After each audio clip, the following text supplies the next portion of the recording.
Hey everybody, hope you're doing well.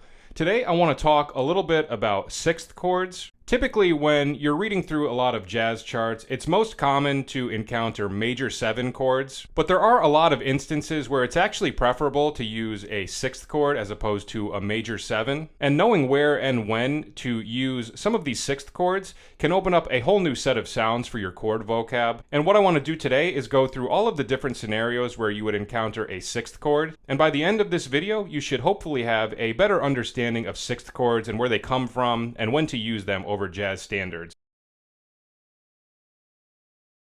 So the first thing I want to go over is some of the most typical ways to voice sixth chords. And then once we go through these voicings, then I'll talk more in depth about when to use these types of chords. So we'll start out with voicings starting on the 6th string. And just to clarify, there are major 6th chords and minor 6th chords. This video is only going to be covering the major 6th. I'm going to do a separate video talking about minor 6ths in the near future as well. So for today, it's all just going to be just regular major 6th voicings. So I'm going to start out in the key of G. So I'm going to do a G6 chord. So the most typical voicing for a 6th chord starting on our low E string would be this. So this is a G6 chord.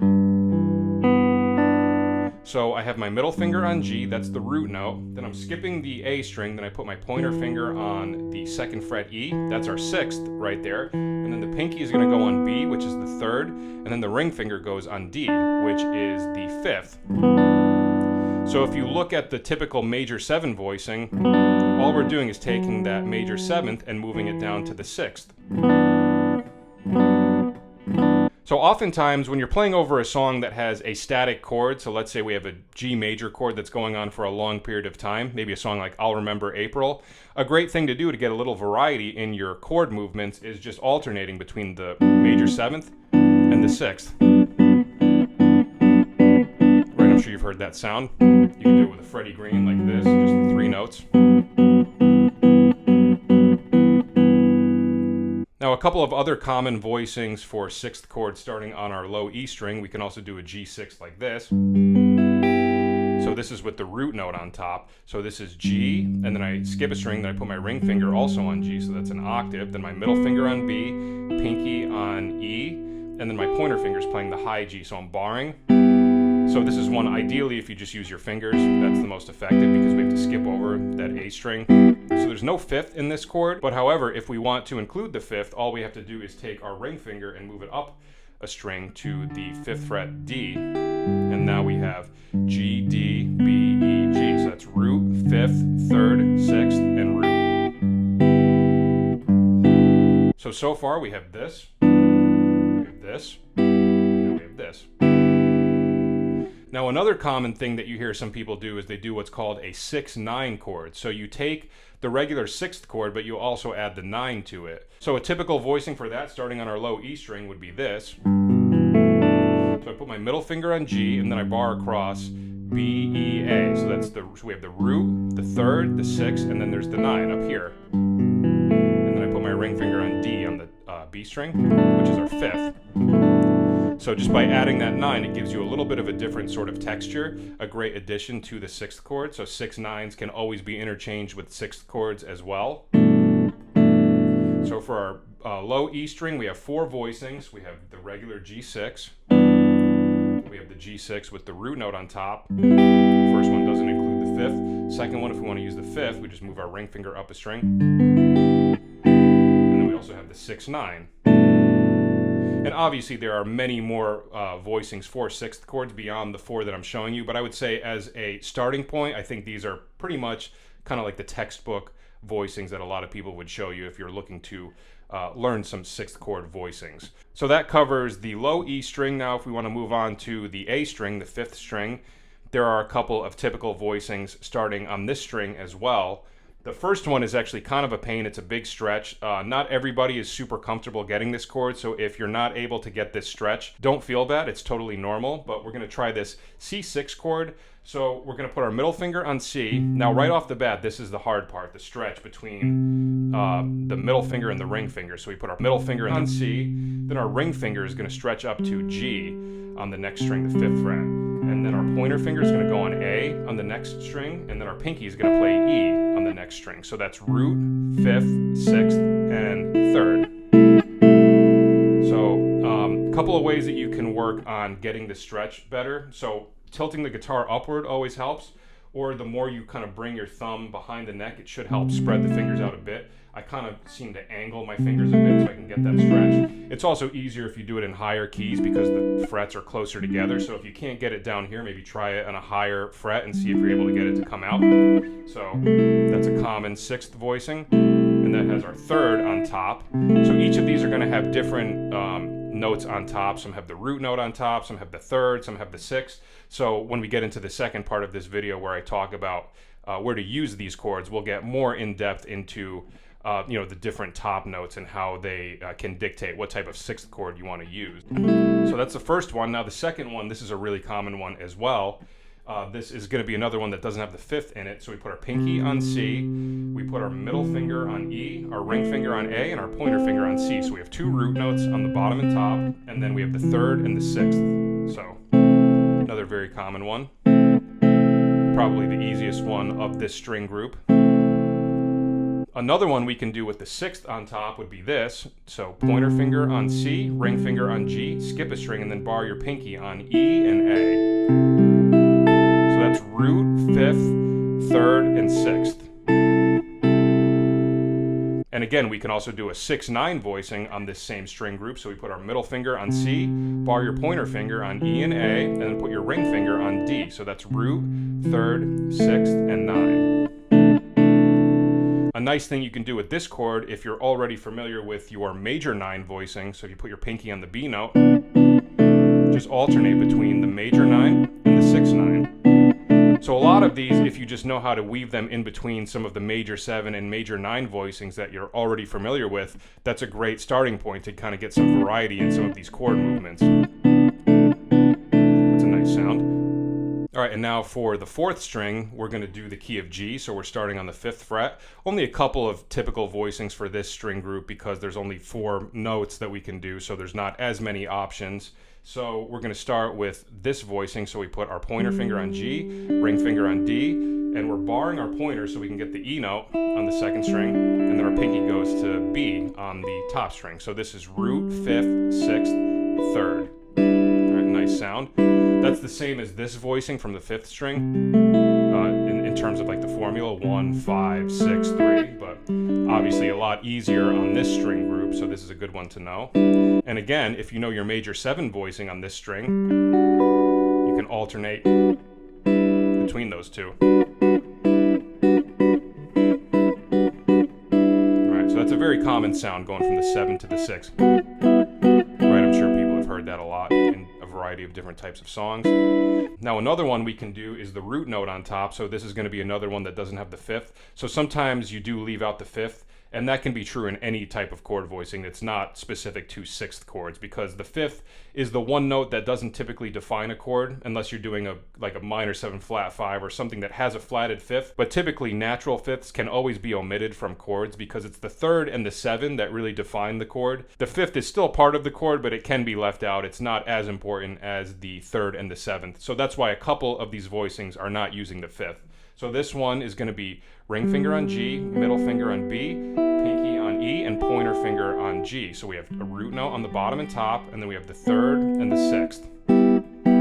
Basically the same as this voicing we did before, but we're just not barring it to get that low G. And then if we want to do a 6-9 on this string group, we put our middle finger on G, pointer finger on B, and then you can either bar your ring finger on E and A, or you can use your ring and pinky, whichever fingering you prefer. And that's root, 3rd, 6th, and 9th.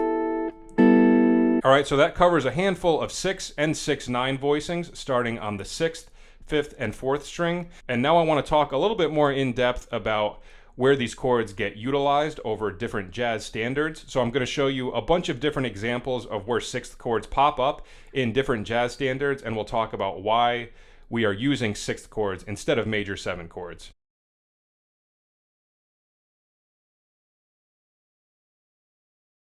Okay, so one of the instances where we use 6th chords, and probably the most obvious instance, is when we have the 6 in the melody of a song. So I'm going to show you 5 different instances of where you would see this in a jazz standard. Obviously, there are going to be many more examples beyond the ones that I'm going to show you, but I figured these would be a good 5 to kind of just illustrate some examples of melodies that are utilizing the sixth over a major chord.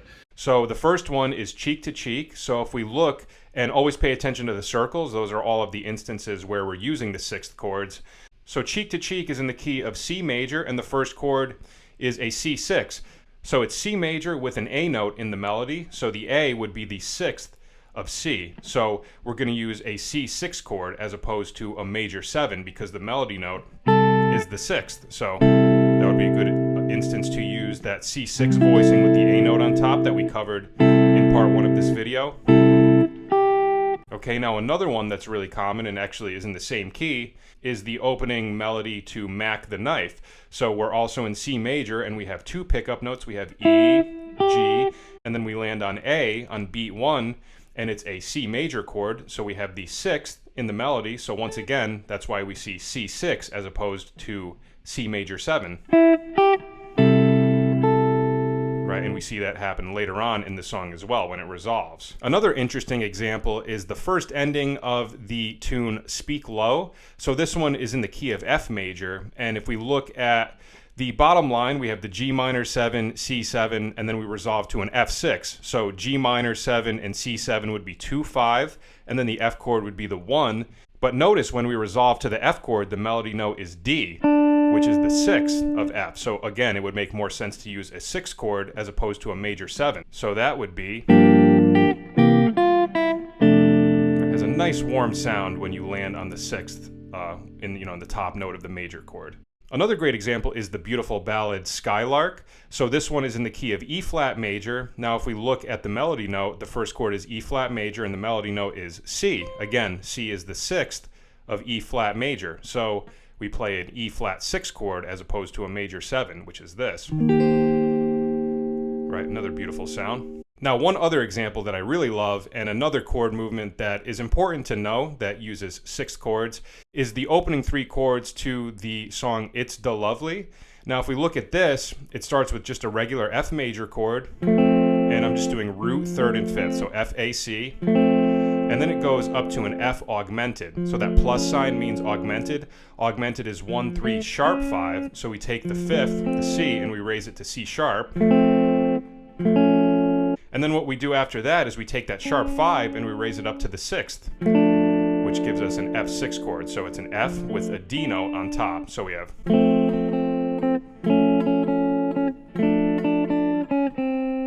Okay, so that's a common movement as well. I'm sure you've heard that before, just going major, augmented, 6th. So another very typical type of ascending chord movement where we have the top note of the chord moving up by half steps.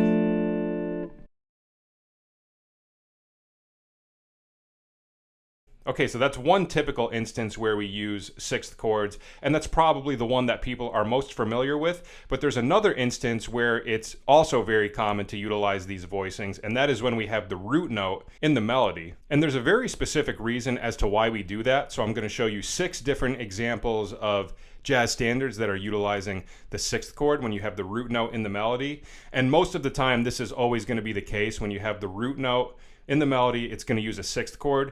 So after we go over this, I would recommend taking out like a real book or any sort of fake book and just skim through a bunch of the tunes. And anytime you see a 6th chord, just stop and look at the note and pay attention to whether or not it's the 6th in the melody or the root note. More times than not, it's going to be the root note, and I'll explain right now why that is.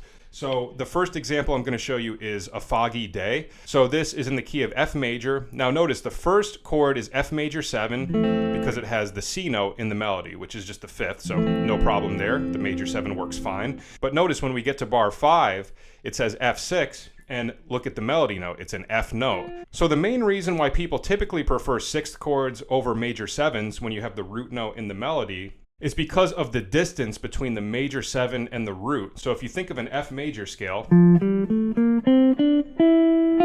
the distance between the major 7th and the root note is a half step. So some people find that sound to be a little dissonant. I don't mind it, I think it's fine. But because some people find that half step between the 7 and the root note to be a little tense, when you change it from a major 7 to a 6, it eliminates that problem because the 6th is a minor 3rd away from the root note. So instead of this, you do this. And that's not to say that you can't use the major 7 when the root note is in the top. Obviously you can, but if you're looking through, like I said, like fake books and real books, most of the time when you see the root note in the top of the melody, you're going to see a 6th chord. So that is why that is, because it avoids that dissonance between the major 7th and the root. Now, some other examples where we see that is the last 4 bars of All of Me. So we have our 2, 5, and then 1. Now notice when we land on the C 6th chord, the melody note is C, right? So again, just avoid that dissonance between the major 7 and the root note. And it's very common to see this at the end of songs, because a lot of songs that are in major keys will typically end the melody note on the root. Obviously, that's not always the case, but a lot of melodies do end on the root, so you typically will see these 6 chords at the end of a tune. So another example of that would be the last 8 bars of Days of Wine and Roses. So if we look at the last 4 bars, we got... Another one where it's an F6 chord and we have the F note in the melody, so we use the 6. Another tune that ends with the root note in the melody is Here's That Rainy Day. This is in the key of G major, and if we look at that last note, it's a G note in the melody, so we use the G6. So getting into that, from the A minor 7, we have...